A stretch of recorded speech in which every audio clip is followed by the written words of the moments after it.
মা। এজন্য তুমি একজনের চোখে জল ঝরিয়েছ, আজ তোমার চোখে জল ঝরলো। পৃথিবীতে আপনি যদি কারো চোখের জল ঝরান, আপনার জন্য চোখের জল ঝরানো থাকবে।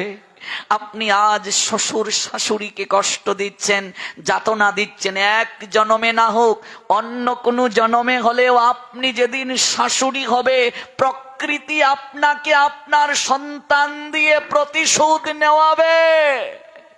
এটাই ভাগবতের কথা। আপনি বৌমাকে মেয়ের মতো গ্রহণ করছেন না, আপনি মেয়ে বিয়ে দিয়েছেন, আপনার মেয়ের কপালেও তদ্রূপ দুঃখ থাকবে, এক জন্মে না হোক অন্য এক জন্মে। আজকে ভাবুন তো, শ্বশুর শাশুড়ি যদি বৌমাকে মেয়ে রূপে গ্রহণ করে, বৌমা যদি মা বাবা রূপে গ্রহণ করে শ্বশুর শাশুড়িকে, এই সংসারটা স্বর্গময় হয়ে যাবে। স্বর্গ হয়ে যাবে এই সংসার, স্বর্গময় হয়ে যাবে। আমরা ব্যালেন্স করতে পারি না। নিজের মেয়েটা 100 অপরাধ করলেও আমরা ক্ষমা করে দেই, বৌমা একটা অপরাধ করলে কথা শোনাই, কি বাবার বাড়ি থেকে এটাও শিখে আসুনি? বাপ মা কি শিখিয়েছে? তোমার মেয়ে 100 ভুল করলেও তুমি তাকে বুকে টেনে নাও।